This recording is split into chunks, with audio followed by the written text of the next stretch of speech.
Hey friends, it's Dacia Coffee and welcome back to Corporate Caffeine. For those of you guys who haven't joined me before, every Wednesday at 12:30 Central, I go live. Now, y'all are going to think I am a broken record. However, you know that my most favoriteest times to go live is when I get to introduce you to some of the passionate, brilliant, and inspired people that I am blessed to know. And Grant Lira is one of those, and he is joining me today. He is the founder and leader of the Empathy Firm, and he has a lot of interesting points of view around how to be an authority in your industry, but anchored in empathy and just wholeheartedness.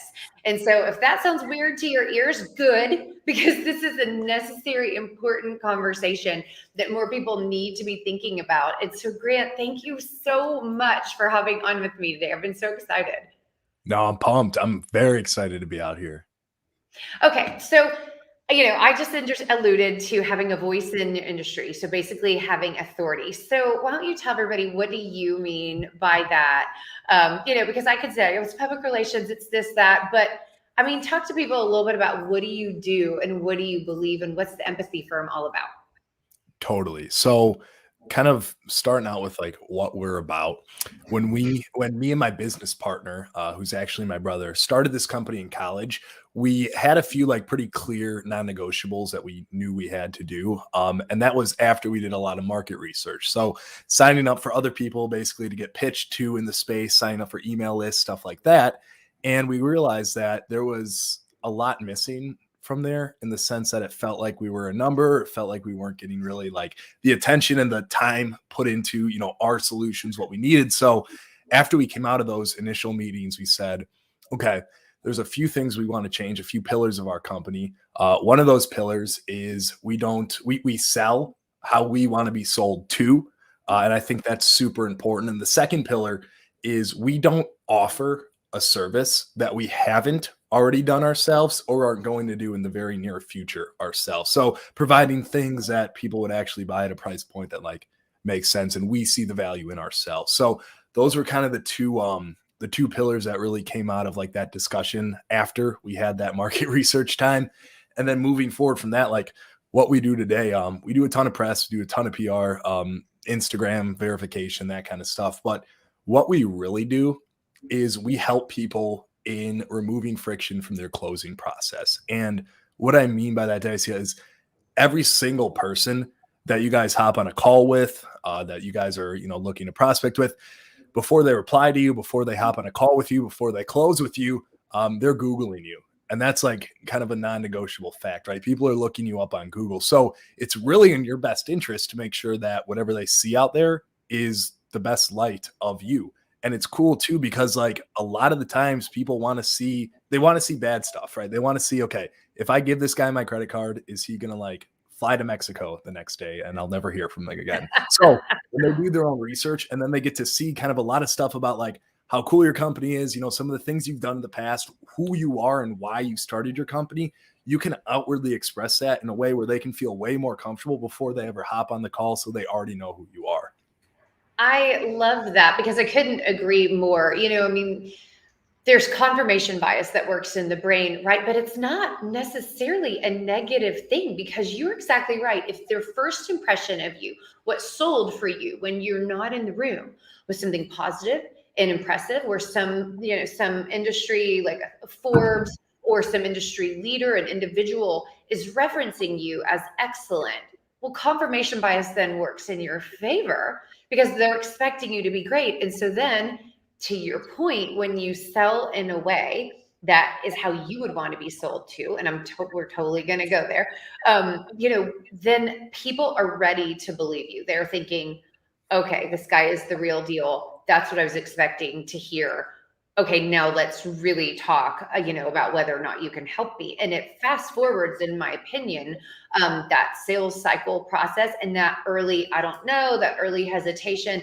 And, the skepticism, you talk a lot about skepticism that will possibly just derail people and they won't even bother to call you back or ever reach out to you in the first place. So, okay, talk to me about what do you mean by selling in a way that you want to be sold?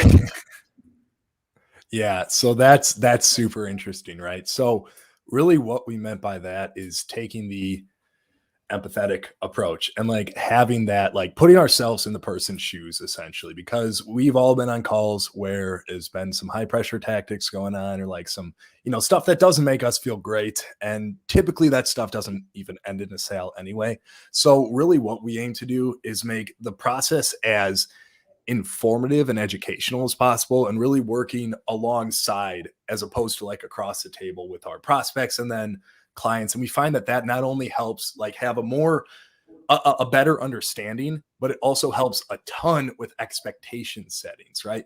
We don't promise like the world. We're very upfront with what happens and what is going to come out of it and kind of what needs to be done on the client's end as well to get the most out of it. And that's our thing, right? We really make sure that we're like, okay, if I'm on this call, would I be like happy right now? Would I be informed right now? Would I be actually gaining value before I even paid a cent to myself or anyone else on my team? Like that's our goal, is really to like have that person, whether they close or not on that call, to leave our call saying, wow, I have a lot to think about, or I have like a lot of new information I haven't thought about before, or different angles I haven't even like looked at. So that's our goal. Always just providing value. If you guys take time to hop on a call with me out of your day, I want to make sure that that's repaid.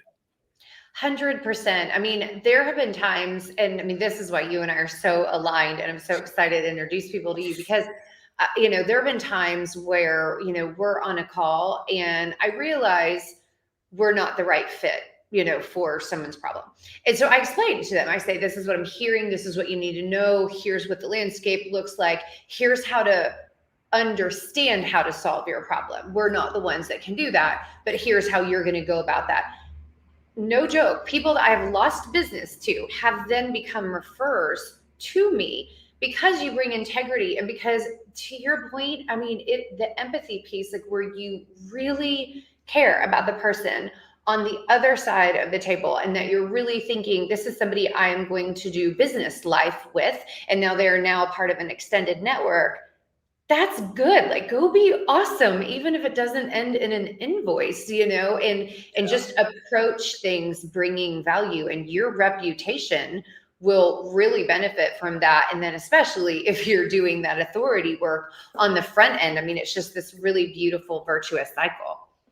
And that's a super cool thing too about having like an awesome network where if you're listening and you realize that either you can't help the person or what they're coming to you, they don't truly need yet or, need at all. It's cool because you can save them time as well. Like, hey, look, I understand like where you want to go and where your goals are. Transparently, we're probably not the people right now to take you there, but I know Jim or I know Sarah and they do XYZ. They would be an awesome fit for you. I'd love to set up that intro. And then you can save them even more time. So you're still providing value. It's like expanding your network helps everybody out.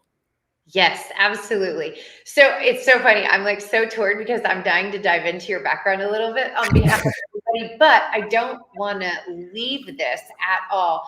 So, okay, let's get a little bit more granular about, public relations and authority. Okay, what should people be doing if you're going to give some advice, or, where do you start people? How would they know what stuff is derailing them, or where do they go from here if they're thinking, I do want to be an industry leader? Where do they start? No, that's like a great question. I actually just spoke about this at my old university. And one of the things that I recommend like everybody to do is podcasting, because press and PR is amazing and it does really well, but typically you need to talk with somebody like me to make that happen, right? So what I like to do, if you're like needing that immediate, like, okay, Grant, I don't have a ton of budget right now for this. Like, I just want to get my name out there. I want to start sexing up my Google page. Like, I want to do that. I always say podcast because one, God, I think it's like it's a very minimal amount of money you need to start a podcast. If you need a microphone, if you need a nice camera, like sure, you can have that stuff. It's not necessary though. Really, all you need is YouTube to show you how to like blast your podcast out to a bunch of different people, right? And because of that, now you can start having people on your podcast. That stuff is going to start indexing for your name on Google so people can start to see all the podcasts. If you Google my name, you'll see a bunch of publications we've done on myself because we do PR, so we do drink our own Kool-Aid. But then Yeah. you'll also see a ton of podcasts I have But more importantly, you'll also see a ton of podcasts I've been on.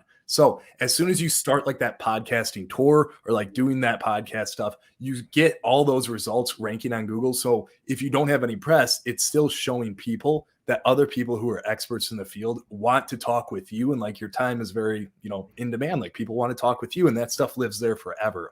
Podcasts are an awesome way to start building out that personal brand, that authority.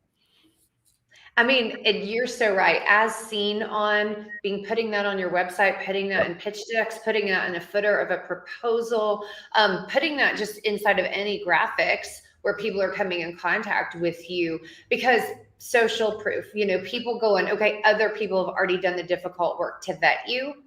I'm in. Like I can now get over my hurdles and dive straight into, you and me and figure out if this relationship is right. So. Yeah, and Daisy, a story that literally happened to me yesterday. I was on a call with an extremely successful business owner. We were just chatting, and about midway through the call, he kind of like paused for a minute and he says, "Yeah, Grant, I did my research on you beforehand," which, like, I know everyone does research. But what he said was really cool. He goes, I listened to like probably 5 or 6 of your podcasts, and I really like your style. I like how you make people feel welcomed on your podcast. I heard your voice a few times before, and it's like I basically know you already. So I do appreciate that, because we were talking a little bit about branding, but there you go. Like people are thinking that. He was probably one of the few ones who would have actually told me, and he did tell me. But like that's another benefit, just like having people hear your voice, see your face, hear how you interact with other people, like just helps with building that credibility and trust. It totally does. Now, one thing I do want to point out to people that are listening, and that you are so marvelous at, because you've touched on this, it's about leveraging the publicity that you have. It's not a one and done. And I've run into this before, where a client gets on a podcast and they're super excited, but then they don't understand why they didn't see 1 billion views or, a ton of likes or, leads or something like that. And that consistency to stay in the public eye, to continue to hone your point of view, and to plant seeds of authority so that they grow and grow is really, really important. I mean, it is not a, hey, I got featured in Forbes and all of a sudden everything changes.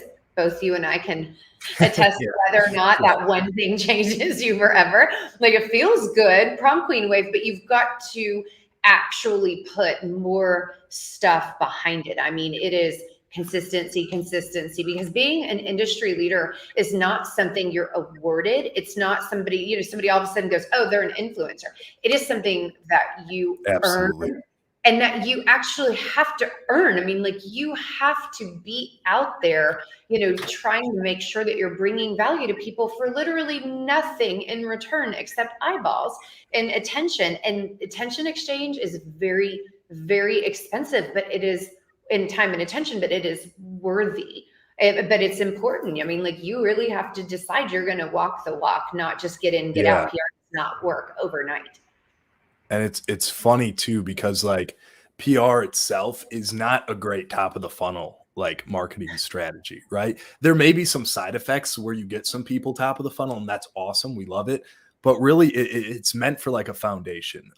For example, if I was to like restart my business tomorrow from absolute scratch, no social proof, nothing like that, the first thing I would do was I would either start podcasting, or I would start, probably more likely, doing a little bit of press and PR on myself and building that foundation. Because now I have this Google page that looks awesome. It tells people who I am, what I do, who I help, that kind of stuff. And then I'd start the, cold email. I'd start the LinkedIn message. I'd start whatever, right? Because now that's just going to help everything else flow a little more smoothly. It's going to remove friction in my closing process, because I already have that super solid foundation built up. A lot of times, like we run a ton of cold email, and in our cold email, I've hopped on calls with people who almost a good amount of them tell me that they've researched me beforehand, and they're like, dude, I get a ton of emails like this, but I looked you guys up and you actually have some pretty cool stuff going on. You have some cool people talking about you. So I wanted to hop on. Like it just makes everything you do more effective. It's like going to the gym. You'll definitely grow, but if you go to the gym and then you have like a protein shake afterwards, you're, going to be either healthier, stronger, whatever your goals are. But that's an example there about how having that foundation and just removing that friction in the process is so important and oftentimes overlooked.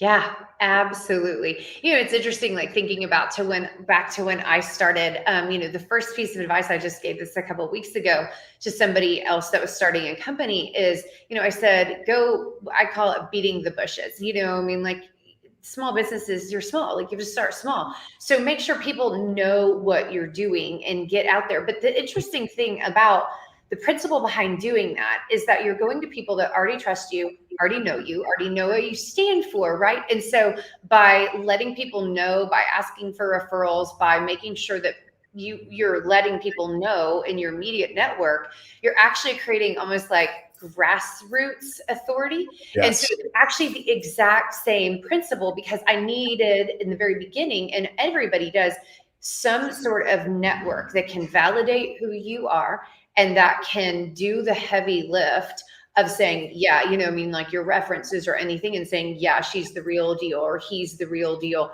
You definitely need to talk to them. But it's one of the first things, but it's the exact same principle about, Absolutely. making sure to leverage other people and having something out there in the world so that it proves that you're the real deal. And you don't have to just pray that people believe you on a sales call. Yeah, yeah, totally, and even to that point as well, like, you don't need every single person in the world to, like, know, what you want them to know about you, but, like, that grassroots is huge because these people have already either talked with you or they've been looking at you for a while and seen that growth and seen, like, you kind of transform into that industry leader, into that personal brand, whatever it is. That's huge for just building that trust again, but also, like, if you were on a call and it wasn't the right time to work together.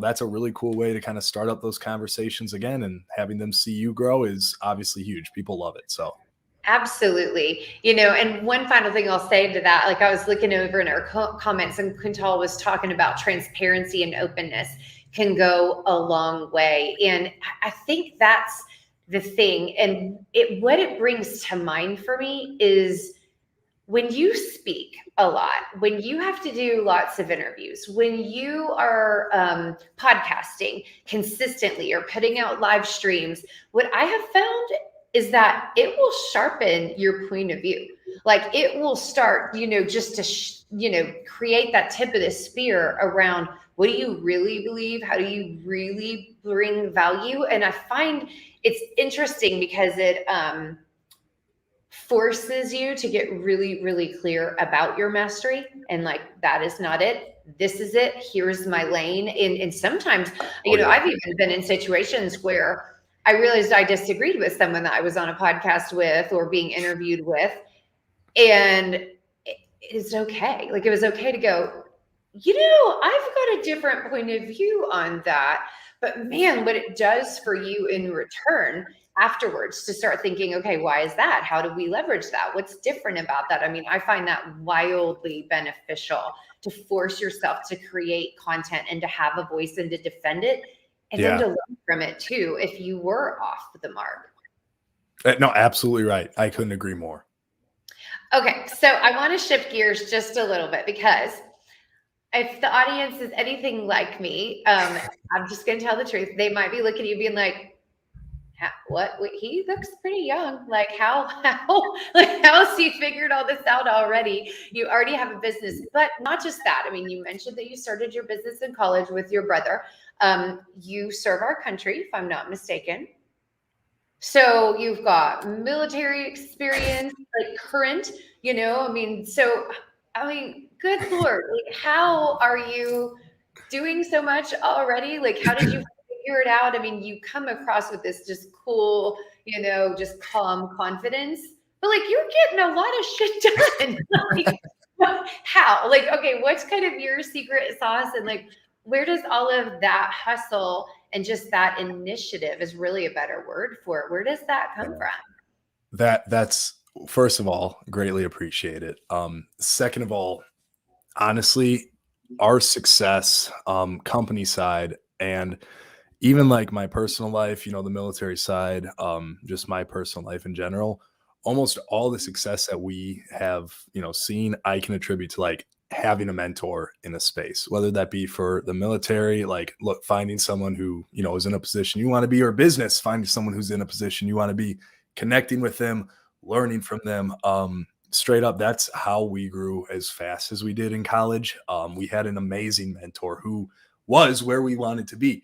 And the beautiful thing about the internet is everybody is at like the tips of our fingers. Like we can literally reach out to almost anybody in the world and talk with a person. So we had an amazing mentor agree to hop on with us. He hopped on, he mentored us, and he taught us a ton, saved us a lot of time, saved us a lot of money, a lot of avoidable mistakes that he's made so we don't have to make them. And then more importantly, he hooked us in with a lot of the people in his network. So that's where we kind of started our press and PR route. And, you know, even in personal life for the military, like same thing. There's so many just awesome people out there that you can learn different aspects of life from, and then essentially like create your own interpretation of what all those people and all the aspects that they're successful in, like you try to embody that and you try to live that, to have that all encompassing like strive. That's it, truly like mentorship is my biggest like takeaway for having that, like just drive and like keep, because then you also see it's real, you also see it's tangible, it's not like this big thing. Like I remember when I first started, you know, like a successful business and having like 10 clients just seemed insane to me. And then we got on a call with that guy who works with thousands of clients, and he's like telling us about how he started, and it was just how he started. I'm like, damn, that's like spot on. Yeah, exactly. Okay, but I want to point out he didn't find you. Like you weren't just sitting around and you got discovered or something like that. I mean, you reached out and I don't know the answer to this, but was he the only one that you reached out to? I mean, like how did that work? And like what was the impetus to make you go, you know what? Like I'm going to go find somebody that's done Yeah, this before and like let's just see what happens. It can't hurt. that's a really good question, right? So at the time, straight up, we didn't have a ton of social proof. We didn't have really even like a legitimate LLC. I don't think. I think we created the LLC after we agreed to meet, or he agreed to meet with us.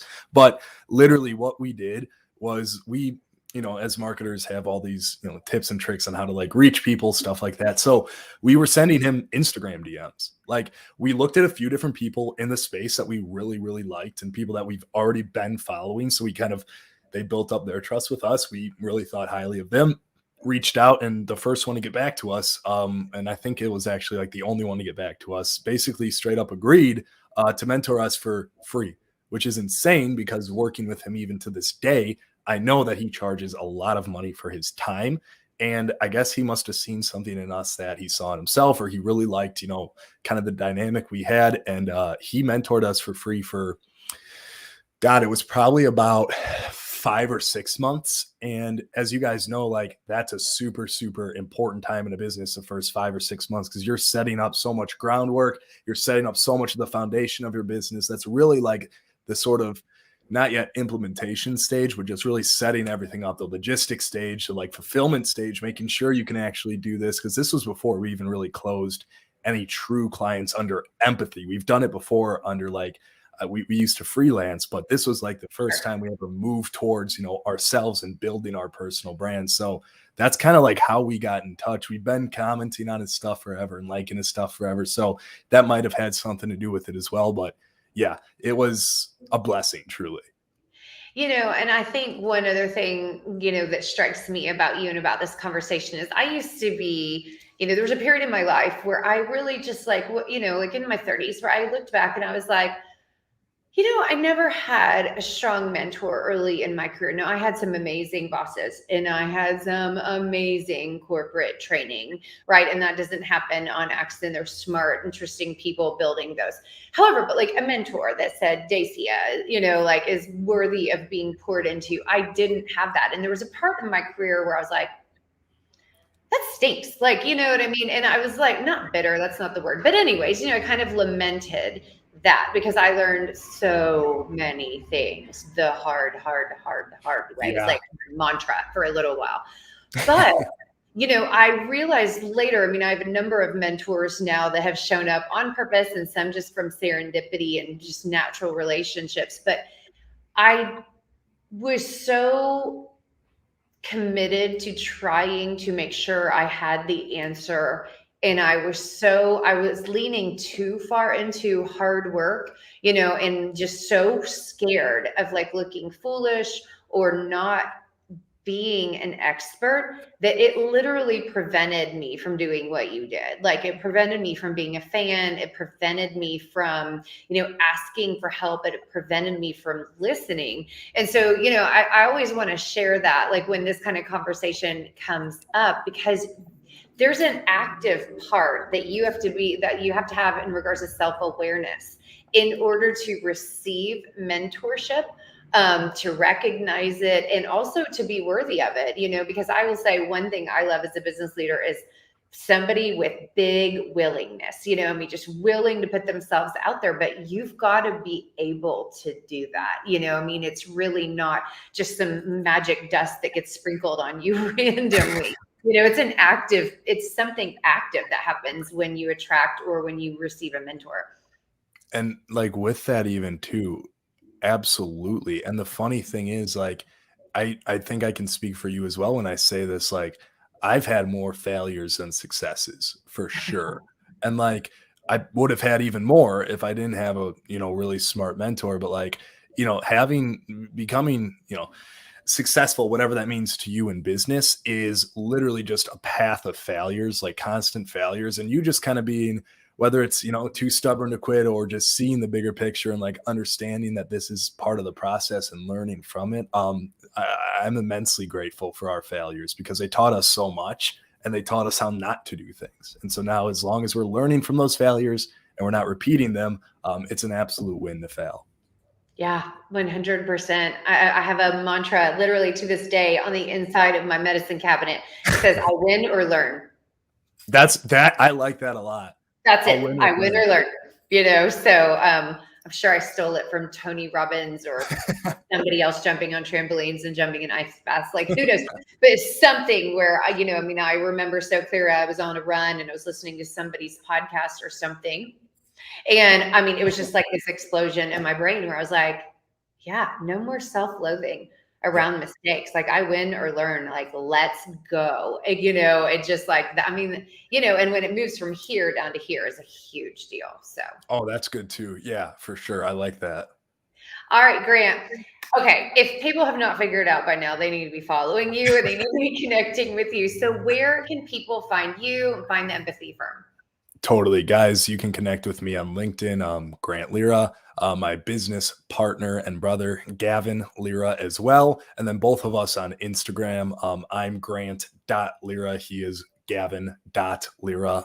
His account is the one that we really prioritize a lot of the, we really pour our marketing efforts into his account. So you're going to see here within the next few months, he'll be verified. He'll get that blue check. He's not yet. So just keep on following that. It'll be cool. But I like to just post, some more personal life stuff. I do post business and some of the highlights of, what we do. But yeah, I'm most active. We're both most active on Instagram. So Grant.Lira and Gavin.Lira. I love it. I love it. And you And guys, then I talk a ton about being follow worthy. Grant and Gavin are follow worthy. So if you're not sure what that means, like go do it.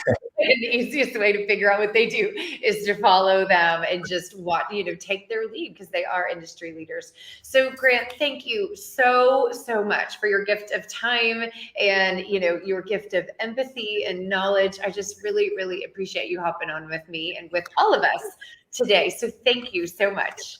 No, Dacia, it was an absolute pleasure. I'm pumped to be here and I'm pumped for the opportunity. So thank you. Absolutely. All right, everybody, onward and upward. We'll see you next week.